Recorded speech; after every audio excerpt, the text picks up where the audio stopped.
7장 7절 매개 변수로 주어진 함수의 미분법에 대해서 알아보겠습니다.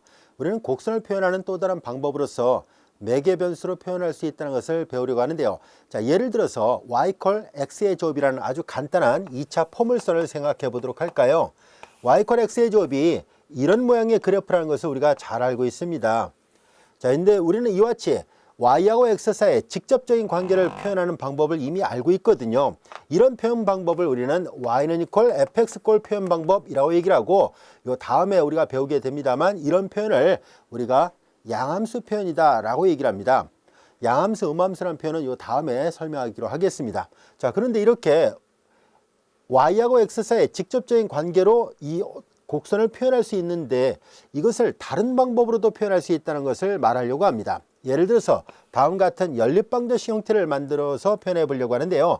독립변수를 나타내는 x를 다른 변수로 표현해 보려고 합니다. 예를 들어서 이 t라는 변수를 이용해서 표현해 본다고 가정할까요? 그리고 이제 이 관계를 잘 살펴보면 x 대신 t를 넣었으니까 y는 당연히 t의 제곱이 되죠. 자, 이런 꼴로 표현할 수 있다는 것을 알 수 있습니다. 자, 여기에서 x가 t로 y는 t의 제곱으로 표현되었는데요. 이렇게 독립변수하고 종속변수를 직접적으로 연결하지 않고 다른 매개 역할하는 변수를 이용해서 둘 사이의 관계를 보고 있습니다. 이런 표현 방법을 우리는 매개변수 t에 의해서 표현되는 함수 표현 방법, 간단하게 이런 것을 매개변수 방정식이라고 얘기를 합니다. 자, 매개변수 또는 변수를 생략한 채 그냥 매개방정식이라고 줄여서 얘기하기도 합니다. 자, 이런 표현을 매개방정식 표현이다 라고 얘기를 하는데요.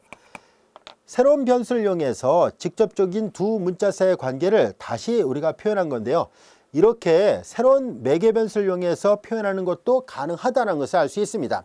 얼핏 보면 이렇게 직접적으로 표현할 수 있는데 왜 이렇게 따로 표현할까라고 생각하기 쉬운데요. 우린 나중에 다변수 함수를 배우게 되면 평면상의 곡선은 말할 것도 없고 공간상의 곡선을 표현할 때 매우 좋은 표현 방법이다라는 것을 따로 배우려고 합니다.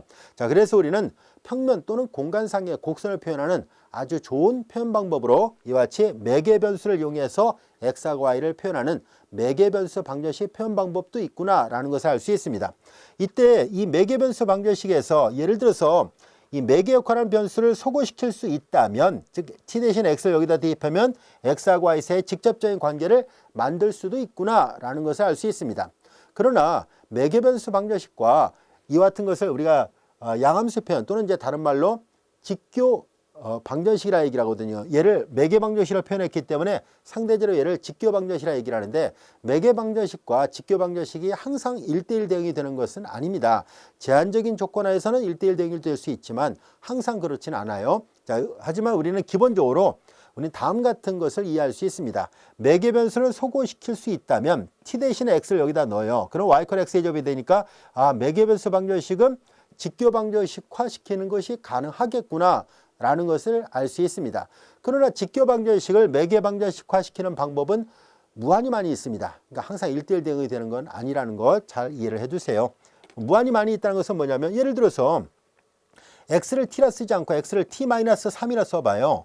x를 t-3이라 쓰고, 그럼 y는 t-3의 제곱 이렇게 써도 이 관계를 만족하잖아요. 그래서 직교 방정식을 매개 방정식으로 바꾸는 방법은 부지기수로 많이 있을 수 있어서 직교 방정식과 매개 방정식이 항상 1대1 대응이 되는 것은 아닙니다. 뭔가 제한을 둔다면 몰라도 그렇지 않다면은 1대1 대응은 아니에요. 그러나 나름대로 매개 변수를 소거시킬 수 있다라는 가정하에서 본다면 그 매개 변수 방정식을 직교 방정식화 시키는 것이 가능할 수도 있습니다. 항상 가능한 것은 아니에요. 가능할 수도 있어요. 간단한 경우라면 가능한데 너무 복잡하다면은 매개 방정식을 소거시킨다고 해서 직교 방정식을 쉽게 얻을 수 있는 것은 아닐 수도 있어요. 자, 아무튼 직교 방정식과 매개 방정식 어느 정도 관련이 있다라는 정도만 알고 있어도 충분할 거라 생각합니다. 자, 이제 우리 이와 같은 매개 변수 방정식 표현이 주어져 있을 때 우리의 관심은 직교좌표계에서 또는 이제 직교 방정식이라 표현했던 이 방정식에서 y를 x에 대해서 미분하는 것을 우리가 했었습니다. 자, 이런 형태를 우리가 dy dx를 구하는 것을 앞에서 공부했었는데, 이건 미분하는 건 x의 n승꼴 미분하는 거니까 2x였었죠. 그러면 우리는 이와 같은 매개 방정식 표현이 주어졌을 때도 여기서도 위에서와 마찬가지로 dy dx를 구하는 것이 가능할까라는 것을 알아보려고 합니다. 자, 그래서 우리가 지금 배우는 이 정리는 그것이 가능하다라는 것을 우리가 배우려고 합니다. 자, 이제 그래서 이렇게 x가 t만의 함수로 표현되듯이 x 이퀄 vt, y가 t만의 함수로 표현되듯이 y 이퀄 ut라고 표현했다고 가정하겠습니다. 자, 이때 우리는 얘네들 각각이 다 미분 가능하다라고 보겠습니다. x도 t만의 함수로서 미분 가능하고 y도 t만의 함수로서 미분이 가능하다라고 가정했을 때 y를 x에 대해서 미분하는 것이 가능할까요? 라는 얘기예요. 이런 전제 조건 하에서 도함수를 구해보려고 합니다. 우리는 앞전에서 합성함수의 미분법을 공부했었죠. 그래서 합성함수의 미분법을 적용합니다. dy, dt 이걸 계산하고요. 그 다음에 이제 dt, dx를 계산할 수 있다는 것을 알 수 있습니다. 자, 이 두 도함수의 곱을 이용해서 dy, dx를 구할 수 있습니다. 자, 그런데 여기서 잘 관찰해 보면 이 두 번째, 첫 번째는 y가 t만의 함수로 되어 있으니까 종속변수, 독립변수의 의미를 담고 있어서 제대로 미분할 수 있는데요. 이 기호표기는 항상 이 라이프니츠 기호표기는 위의 변수가 종속변수, 아래 변수가 독립변수라는 뜻이에요. 그런데 정의 자체가 t가 독립변수, x가 종속변수예요. 따라서 dt, dx라는 얘기는 곧 앞절에서 배웠던 역함수 미분법처럼 dx, dt의 역수의 개념이구나 라는 것을 알 수 있습니다. 우리 앞절에서 마지막 예문을 표시할 때 dy, dx를 dx, dy 역수로 계산한 적이 있었죠. 자, 이제 이것이 이제 앞에서 배웠던 f 프라임 y0는 f 인버스 프라임 역함수의 도함수 이걸 g라 표시를 했었잖아요. 기억나죠? g 프라임 y0는 f 프라임 x0의 역수다라고 얘기를 했는데 이 라그랑지 기호표기를 라이프니츠 기호표기로 바꾸면 이렇게 돼요. 그래서 dy, dx 역함수의 독립변수에 대한 도함수는 원래 함수의 도함수의 역수와 같다는 얘기예요. 근데 이게 원래 나눗셈 기호가 아니거든요. 요거 나눗셈 기호가 아니고 여기는 나눗셈의 역수니까. 근데 마치 얘를 나눗셈처럼 생각한다면 번분수라고 생각하면 이 공식을 외우기 아주 좋아요. 하지만 나눗셈은 아니에요. 마치 내양분의 외양인 것처럼 보인다는 것을 알 수 있습니다. 분명히 선생님이 처럼이라고 말했어요. 나눗셈 아닙니다. 아시겠죠? 그러나 공식을 외우기 쉽게 설명한 것뿐입니다. 그래서 이 공식이 바로 역함수 민법의 라이프니츠 기호표기 방법인데 암기하기가 아주 수월하다는 것을 알 수 있습니다. 자, 그래서 이제 dt, dx는 dx, dt의 역수로 계산할 수 있다는 것을 알 수 있고요. 이거는 도함수, 이건 나눗셈이에요. 이건 도함수고, 그래서 얘를 위에다 올려 쓰는 것이 가능합니다. 그래서 dy, dt, 그리고 dx, dt 이렇게 돼요. 자, 여기에서 당연히 나눗셈이 아닌 것을 나눗셈으로 바꿨으니까 당연히 분모는 0이 돼서는 안 된다는 것을 알 수 있습니다. dx, dt가 0이 아니란 전제 조건하에서는 이렇게 매개방정식에 대한 1개 도함수 또는 1차 도함수는 이렇게 해서 구하는 것이 가능하다. 라는 것을 알 수 있습니다. 한 번 미분했으니까 1차 도함수 또는 1개 도함수라고 얘기한 거예요. 그 다음에 이제 이것을 라이프니츠 기호로 이렇게 표현해도 좋고 라그랑지 기호 표기로 방법을 써서 표시를 한다면 x가 v로 y가 u로 되어 있었으니까 프라임으로 표시한다면 여기가 u 프라임 t 여기는 v 프라임 t 이렇게 쓰는 거나 뭐 같은 말입니다. 라는 것을 알 수 있습니다. 자, 이제 매개 방정식이 주어졌을 때 도함수를 구하는 문제를 살펴봤었습니다. 그리고 공식을 반드시 잘 암기해둘 필요가 있어요. 이거 외우기 아주 수월하다는 것을 알 수 있어요. x를 t에 대해서 미분한 것이 분모, y를 t에 대해서 미분한 것이 분자예요. x를 t, y를 t, 위치가 바뀌지도 않았죠? 그래서 암기하기는 아주 수월해요. 자, 이제 그러면은 간단한 예문을 살펴보도록 하겠습니다. x가 3t로 되어 있고 y가 t-3분의 1t의 3순으로 되어 있을 때 dy, dx를 구하시오라는 얘기입니다. 자, 이제 매개방정식이 주어졌을 때 도함수를 구하라는 문제였었으니까 앞서 얘기한 것처럼 y를 t에 대해서 미분한 것이 분자, x를 t에 대해서 미분한 것이 분모입니다. 다음 함수는 항상 미분 가능하거든요. x를 t에 대해서 미분한 것이 분모예요. 그건 3이고요. y를 t에 대해서 미분한 것이 분자예요. 1-3 내려와서 3분의 지어졌으니까 t의 제곱. 자, 도함수가 이렇게 됐어요. 1-t의 제곱. 이것이 바로 dy, dx의 모양입니다. 라는 얘기예요. 자, 우리가 보통 dy, dx 양함수꼴로 주어져 있을 때 dy, dx는 이렇게 x만의 함수로 표현되길 원하는데요. 그러나 매개방정식이 주어져 있을 경우에 한해서는 굳이 얘를 x로 바꾸지 않고 매개 변수로 그냥 표현해도 무방하기로 약속을 합니다. 굳이 이걸 x로 다시 바꾸지 않아도 된다는 뜻이에요. 자, 이제 그러면 우리가 앞에서 예문을 들었던 이것이 과연 dy, dx 양함수 형태로 되어 있을 때 y 콜 x의 제곱을 미분하면 2x가 되는 거랑 과연 결과가 같을까 하는 것을 한번 확인을 해보도록 하겠습니다. 자, 이 공식을 이제 증명도 했었으니까 y를 t에 대해서 미분합니다. y를 t에 대해서 미분하니까 2t, x를 t에 대해서 미분하면 1, 그래서 2t가 됐죠. 앞서 얘기했었죠. 매개방정식일 경우에는 독립변수를 굳이 이렇게 x로 다시 환원시키지 않고 도함수의 결과를 그냥 매개변수의 결과를 그냥 써도 무방합니다. 자, 그런데 우리는 비교를 하려는 게 목적이니까 비교를 하기 위해서 매개변수를 소거시키겠습니다. 즉 t는 다시 x로 바꿀 수 있죠. t가 x로 바뀌어지니까 그러면 이런 식으로 미분해서 얻은 결과와 결과적으로 직접 미분한 결과가 같구나라는 것을 알 수 있습니다. 그래서 이것도 사실 잘 정리하면 같아진다는 것을 확인할 수 있는데요. 그러나 매번 그것을 굳이 뭐 그렇게 할 필요는 없습니다. 근데 배우는 과정이니까 한번 해볼게요. 이렇게 그냥 써도 무방합니다. 자, 여기서 보면 t는 3분의 x라는 것을 알 수 있죠. 여기다 대입을 합니다. 그래서 3분의 1 마이너스 t가 3분의 x니까 3분의 x를 제곱하니까 9분의 x의 제곱이에요. 자, 이제 그러면 이거 계산하면 3분의 1 마이너스 3, 9, 27분의 x의 제곱인데 정말로 양함수로 바꿔놓고 나서 미분해도 이 결과가 나오는지를 검토를 해보도록 하겠습니다. 자, 앞서 얘기했던 것처럼 모든 매개변수 방정식과 모든 양함수 표현이 항상 1대1 대응이 되는 것은 아니에요. 다시 말해서 언제나 매개변수를 소거시켜서 양함수로 바꿀 수 있는 것은 아닙니다.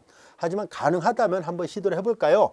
자, 여기에서 t는 보다시피 t가 3분의 x라 얘기를 했었으니까 이걸 여기다 대입을 해봐요. 그럼 y는 이퀄 t 3분의 x가 있고요. 3분의 1 그리고 t 대신에 3분의 x의 3승이잖아요. 다시 정리하면 3분의 x 마이너스 3, 3, 9, 3, 9, 27 27에 3배를 했으니까 2, 3, 6 3, 7, 21 81이군요. 81분의 x의 3승이잖아요.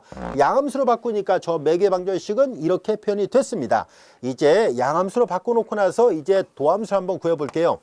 항상 이렇게 구해지는 건 아니기 때문에 그 자체로 즉 매개변수 방정식의 미분법 그 자체도 꼭 필요하다는 것을 잘 알아두세요. 단지 이거는 비교를 하기 위한 것 뿐이에요. 자, 이건 미분하니까 3분의 1 마이너스 3 내려서 약분되죠. 3 하나 지워지니까 27분의 x의 3승이 됐습니다. 앞서 계산했던 결과랑 비교해 볼까요? 3분의 1 마이너스 27분의 x의 이거 미분하니까 3 내려오니까 제곱이죠. 이거 표현을 잘못했네요. 정정합니다. 똑같다는 것을 알 수 있습니다.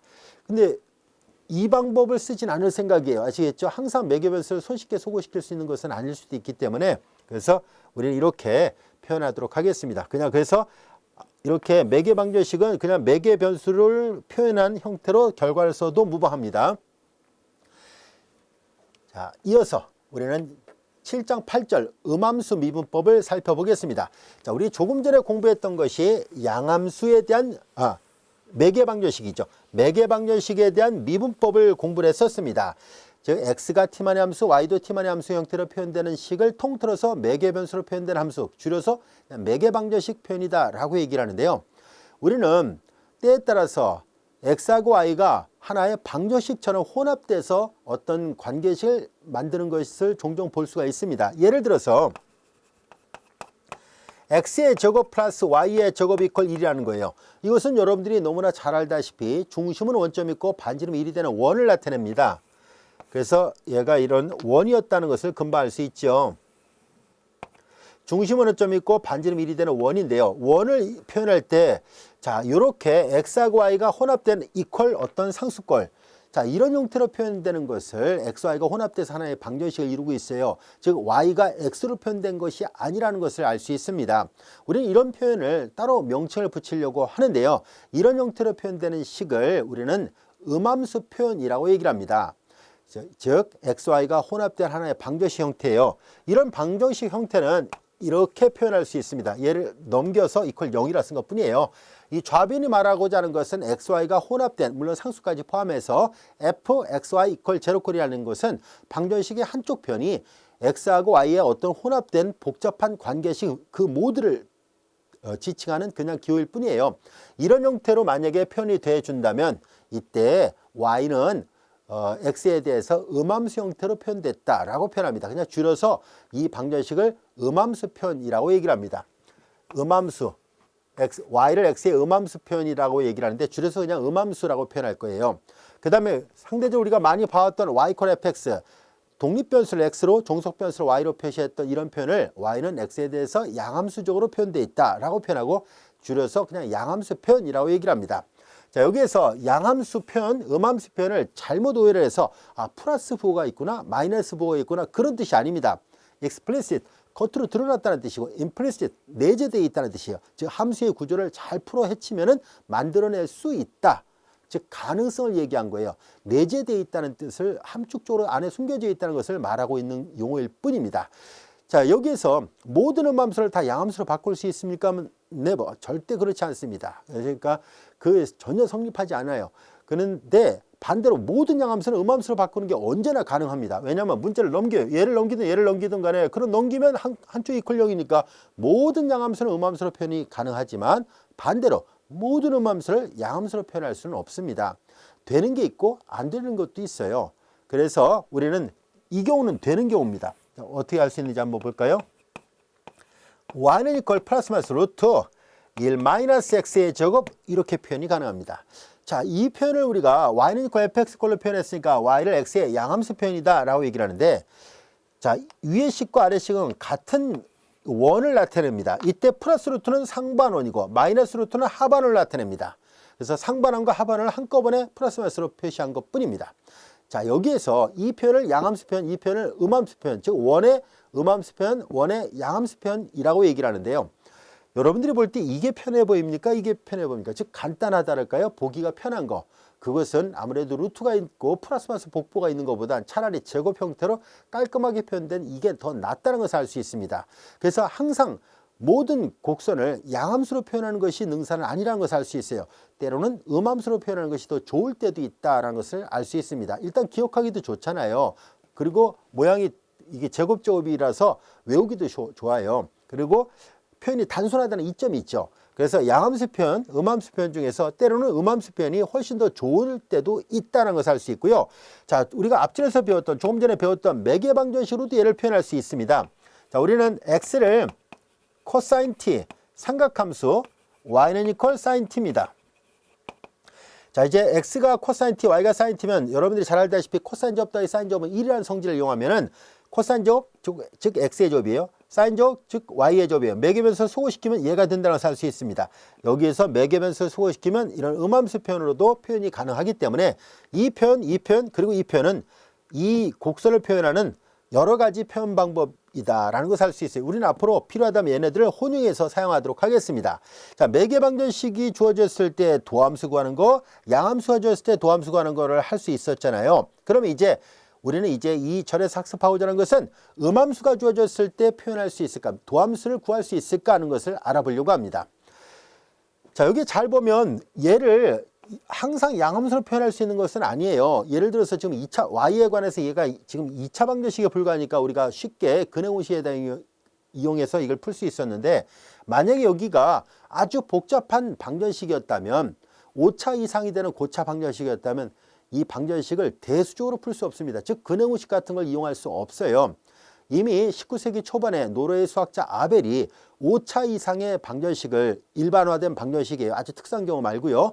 5차 이상의 방정식은 대수적으로 풀 수 없다. 다시 말해서 가감승제와 근호를 이용해서는 풀 수 없다는 뜻을 증명을 했습니다. 이어서 아벨뿐만 아니라 갈로아도 그것을 역시 증명을 했습니다. 그래서 아벨과 갈로아에 의해서 얻어지는 이 고차 방정식 해가 풀리지 않는다는 것으로부터 더 그 이론을 계속 연구해서 만들어진 것이 오늘날 수학과에서 다뤄지는 추상대수학 또는 현대대수학이라는 과목이에요. 그래서 5차 이상에 대한 방정식은 대수적으로 풀 수 없어요. 대신 수체해석적으로는 풀 수 있습니다. 즉 컴퓨터를 이용해서 근사적으로 푸는 것은 가능한데 가감승제와 근호를 이용해서는 풀 수가 없습니다. 즉 여러분들이 고등학교 때 배웠던 2차 방정식의 근해공식 같은 것이 5차 이상이 되는 방정식에서는 나타나지 않는다는 사실입니다. 그 3차 방정식이나 4차 방정식이 있습니까? 하면 있어요. 3차 방정식 보통 이제 가르다노 공식이라도 얘기를 하고요. 4차 방정식은 보통 이제 페라리 공식이라는데 3차, 4차를 통틀어서 가르다노 페라리 공식이라고 얘기를 하기도 합니다. 즉 특별한 이 3차와 4차라는 이 방정식일 경우에 한해서는 공식이 있어서 적용이 가능합니다. 그러나 5차 이상일 때는 풀리지 않는다. 대수적으로 풀리지 않는다는 것을 확인했거든요. 자, 그래서 우리는 모든 여기에 고차 방정식을 얘를 풀 수 있다는 얘기는 고차 방정식을 다 해결할 수 있어야 된다는 얘기인데 그렇지 않다는 걸 지금 선생님이 구두로 설명했잖아요. 5차 이상의 방정식은 대수적으로 풀리지 않는다라고 얘기를 했었으니까 모든 음함수를 양함수로 바꿀 수는 없어요. 자, 그러다 보니까 우리는 뭘 생각하게 된 것이냐면 그럼 음함수를 양함수로 바꿀 수 있는 경우도 있지만 못 바꾸는 경우도 허다하게 많이 있으니까 그러면 음함수를 양함수로 바꾸지는 못한다고 할지라도 도함수만이라도 구할 수 있을까 하는 거예요. 이런 아이디어는 앞에서도 했었어요. 역함수를 구할 수 없다 할지라도 역함수의 도함수를 구할 수 있을까? 그것이 가능하다는 것이 앞에서 배웠던 역함수 미분법이었거든요. 그와 비슷한 방법으로 우리는 이 음함수 표현에서 양함수 표현을 얻지는 못한다 할지라도 우리는 도함수만이라도 구해보자 라는 것이 지금 다루고자 하는 이 절의 학습 주제예요. 물론 음함수를 양함수로 바꿀 수 있는 예문도 있지만 모두는 아니라는 것을 조금 전에 설명했잖아요. 그래서 음함수를 양함수로 바꾸는 것은 안 하더라도 미분법이라도 학습을 해보자 라는 뜻입니다. 그것은 가능하다는 것을 보일 수 있는데요. 앞에서 배웠던 합성함수 미분법을 적용하면 됩니다. 이 앞에서 배웠던 합성함수 미분법이 여러 미분법을 공부할 때 도움이 되죠. 역함수 미분법을 할 때도 합성함수 미분법을 사용했었죠. 매개방정식의 미분법을 할 때도 합성함수 미분법을 사용했었죠. 이 음함수 미분법을 할 때도 역시 합성함수 미분법을 사용합니다. 그래서 이 연쇄법칙 아주 중요한 법칙이에요. 잘 알고 있어야 돼요. 자, 우리는 이 음함수의 미분법을 어떻게 할 것인지를 합성함수 미분법을 이용해서 어떻게 적용한다는 얘기인지 한번 살펴보려고 하는데요. 이 예문을 잘 관찰해 볼까요? 이 예문을 통해서 조금씩 일반화시켜 보려고 합니다. 이 예문은 y를 x만의 함수로 표현할 수 있었네요. 그러나 모든 함수를 다 그렇게 표현할 수는 없다라고 얘기를 했거든요. 그래서 우리는 이제 이 y를 이런 식으로 생각을 해볼 거예요. 자, y = yx 좀 생소한 표현이기도 하지만 우린 뒤에 가서 자주 사용할 겁니다. y = yx라는 말의 의미는 무슨 말이냐면 이 y가 x만의 함수예요 라는 뜻이에요.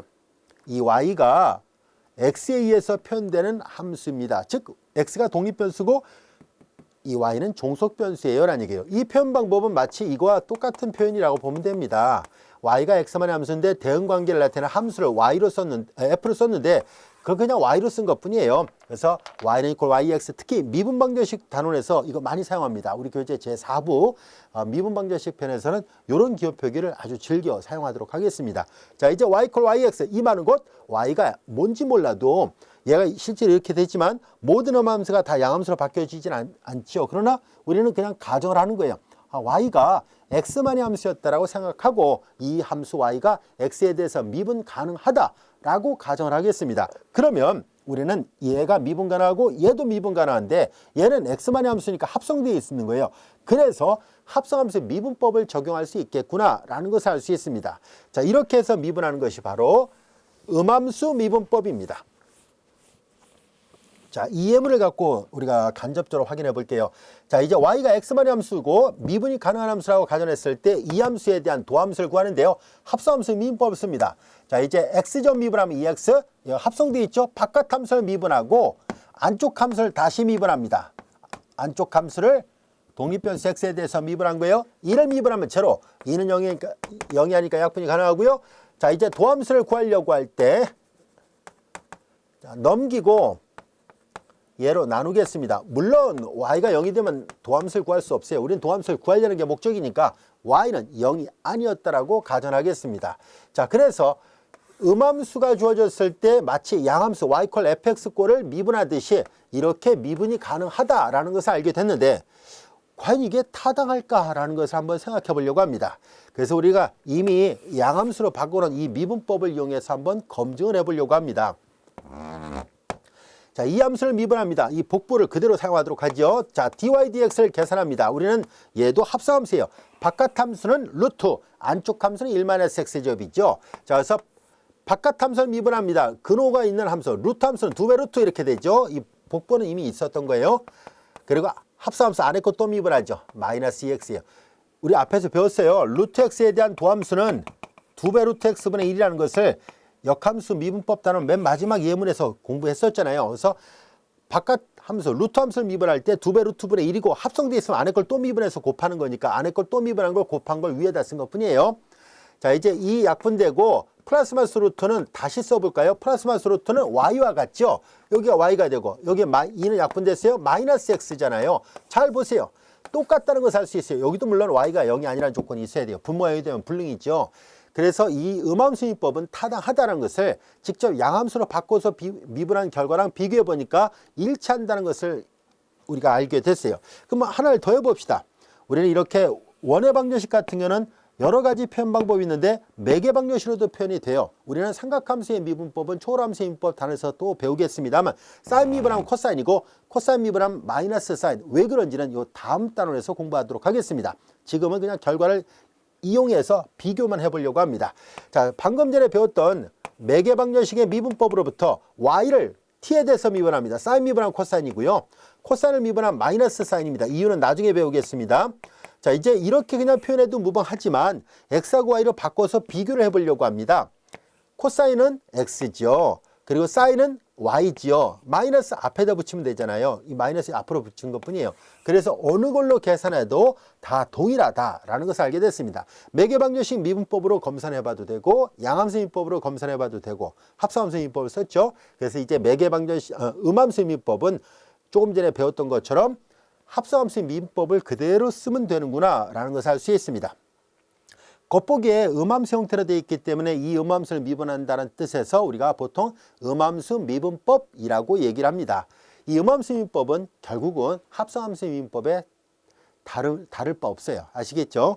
자, 이제 음함수 미분법이 뭐다라는 것을 알게 됐으니까 예제 19번을 통해서 음함수 미분을 한번 해보도록 하죠.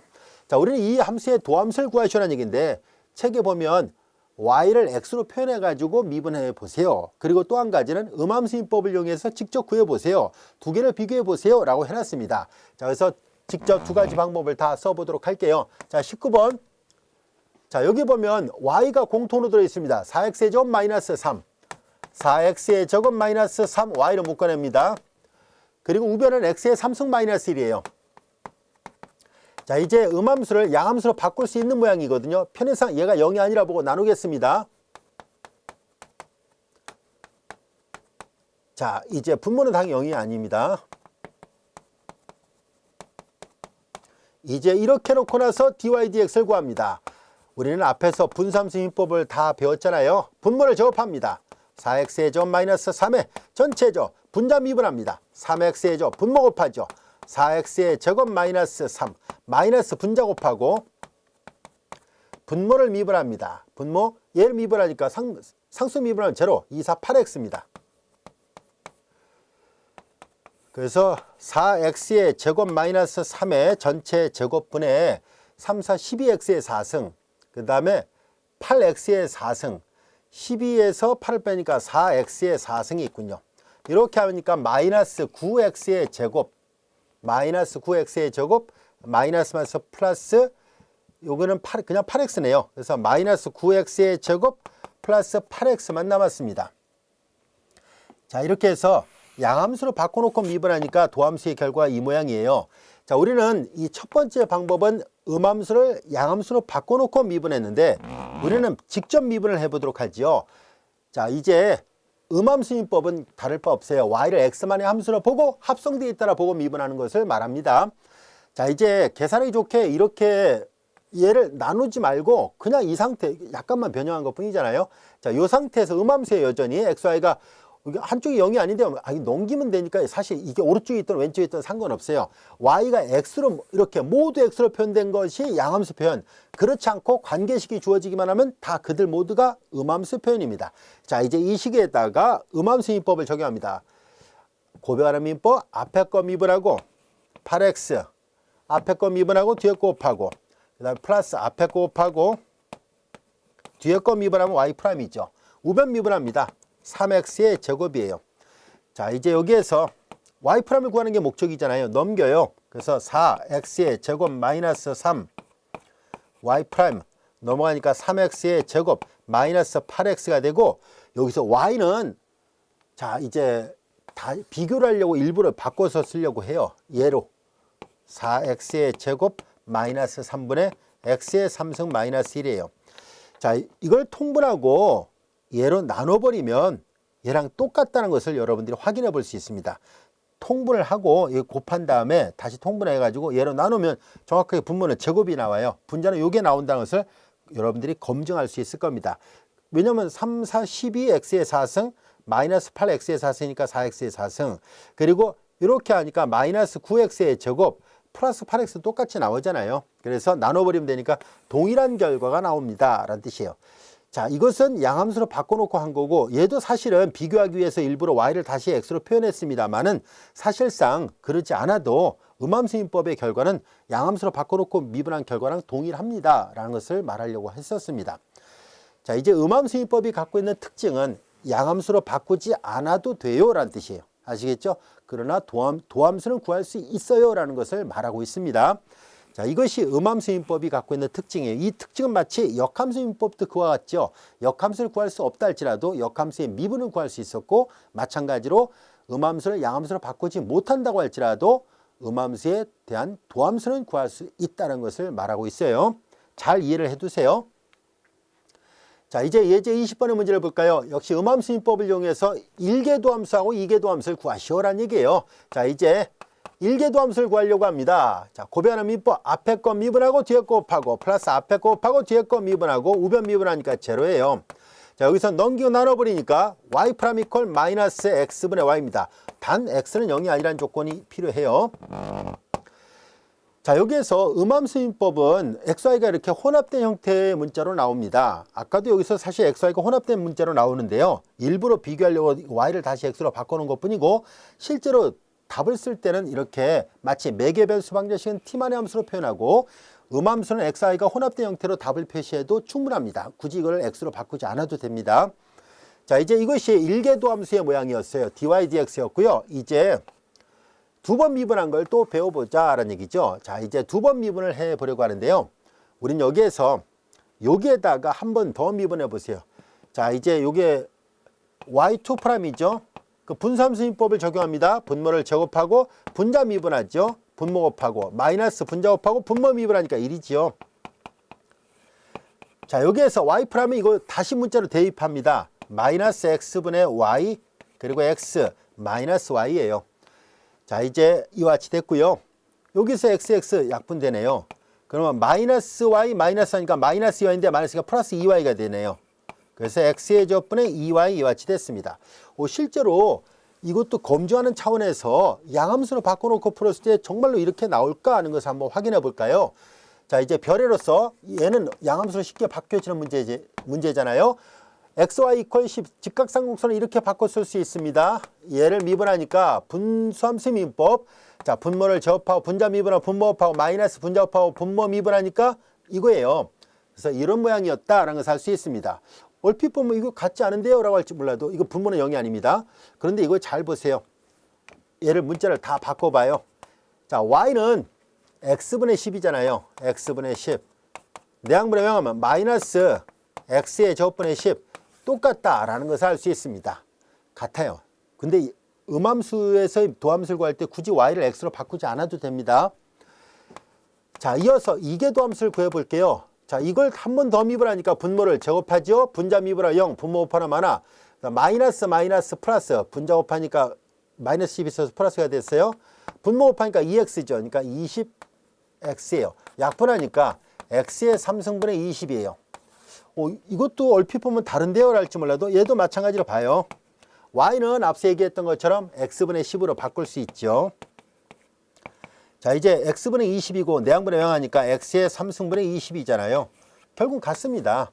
그래서 우리는 이렇게 굳이 양함수를 바꾸지 않더라도 앞으로 음함수만으로도 1개 및 2개 도함수를 구할 수 있다라는 것을 알게 됐습니다. 자, 21번의 문제를 살펴볼게요. 그래서 이제 우리는 이거 지웁니다. 음함수로 되어 있으니까 양함수로 바꾸지 말고 직접 하려고 해요. 실제로 양함수로 쉽게 바뀌지도 않아요. 이게 3차 방정식이잖아요. 그래서 3차 방정식에 가르다노 공식을 적용해 가면서까지 이걸 해결할 이유는 없어요. 우리는 음함수를 양함수로 바꾸려는 게 목적이 아니라 도함수를 구하려는 게 목적이거든요. 그래서 음함수인법을 바로 사용하겠습니다. 자, 양변을 미분합니다. 1번 3x의 제곱 플러스 바깥함수 3y의 제곱 합성함수 안에 것도 미분하니까 y 프라임. 고변환 미분법 앞에 거 미분하니까 4x 뒤에 거 곱하고 앞에 거 미분하고 뒤에 거 곱하고 마이너스 2x의 제곱 앞에 거 곱하고 뒤에 거 미분하죠. 2y y좌표 미분하니까 2y 곱하기 y 프라임이에요. 그러니까 2y 그리고 y 프라임이 같이 됩니다. 그리고 역시 뒤에 고변환 미분법 앞에 거 미분하고 뒤에 거 곱하고 앞에 거 곱하고 뒤에 거 미분하고 상수 미분하면 제로 이퀄 우변 미분해봤자 0이에요. 자, 여기에서 y 프라임이 여기 있죠. 그래서 y 프라임이 있는 쪽을 묶어냅니다. 3y의 제곱, 그 다음에 마이너스 2는 4, 마이너스 4, x의 제곱 y예요. 그 다음에 마이너스 x, 이거 y를 x로 바꾸지 않아도 된다 분명히 얘기를 했어요. 자, 이제 y가 들어있는, y 프라임이 들어있는 건 다 소거시켰고요. 나머지 우변을 이해하겠습니다. 마이너스 넘어갔습니다. 3x의 제곱, 마이너스 3x 전 넘어갔고 마이너스 4xy의 제곱, 여기 마이너스 y예요. 전부 괄호 없이 그냥 다 마이너스를 해놓고 마이너스를 전개해도 돼요. 상관없습니다. 자, 이제 y 프라임이 들어있는 부분과 그렇지 않은 부분을 이렇게 분리를 한 거고요. 여기에서 이제 y 프라임을 계산하면 돼요. 나눠버리면, 물론 이게 나눴을 때 분모는 0이 아니란 가정하에서요. 3y의 제곱 마이너스 4, x의 제곱 y 마이너스 x분의 3x의 제곱 마이너스 4x, y의 제곱 마이너스 y 이와 같이 됩니다. 단 분모는 0이 아닙니다. 이것이 1번의 결과고요. 2번 1,1에서의 곡선의 기울기를 구하시고 여기다 1과 1을 대입하라는 얘기예요. 자, 2번은 y 프라임에다 x 대신 1, y 대신 1, 작은 첨자 순서상을 쓴 거는 x 대신에 1, y 대신에 1을 대입하세요라는 얘기예요. 그래서 1, 2를 다 대입합니다. 1 다 대입하니까 3, 마이너스 4, 마이너스니까 이거는 마이너스 2가 되네요. 분모는 마이너스 2, 앞에 마이너스 있습니다. 여기도 1을 다 대입하니까 3, 마이너스 4, 마이너스 1이에요. 이거 3, 마이너스 4, 마이너스니까 요거 계산하면 마이너스 2가 되네요. 또 이거 약분하니까 마이너스 1이었네요. 자, 접선의 기울기가 마이너스 1이었다라는 것을 알 수 있습니다. 자, 이렇게 접선의 기울기 그리고 접선의 방정식을 구하는 것도 마찬가지로 할 수 있죠. 만약에 방정식을 구한다라고 한다면 접선의 방정식은 y 마이너스 y 좌표, 지난 점의 좌표, 접선의 기울기 마이너스 1, x 마이너스 x 좌표. 자, 이렇게 해서 구하면 돼요. y 컬 마이너스 x. 요 전개하면 플러스 1이고 넘어가니까 플러스 1이니까 2가 되죠. 자, 이것이 이제 이 곡선이 어떻게 생겼는지는 몰라도 1,1에서의 접선의 방정식은 기울기가 마이너스 1, y절편이 2가 되는 직선이다 라는 것은 알 수 있었습니다. 일반적으로 접선의 방정식을 구하는 공식은 여기가 이렇게 되어 있습니다. x0, y0를 지나고 접선의 기울기는 미분계수와 같죠. 그러니까 f'x0일 때 이 접선의 방정식을 구하는 공식은 다음과 같습니다. 접선의 방정식은 y-y 좌표 그리고 접선의 기울기 f'x0 x-x 좌표 이거예요. 위의 공식은 이걸 그대로 쓴 것뿐입니다.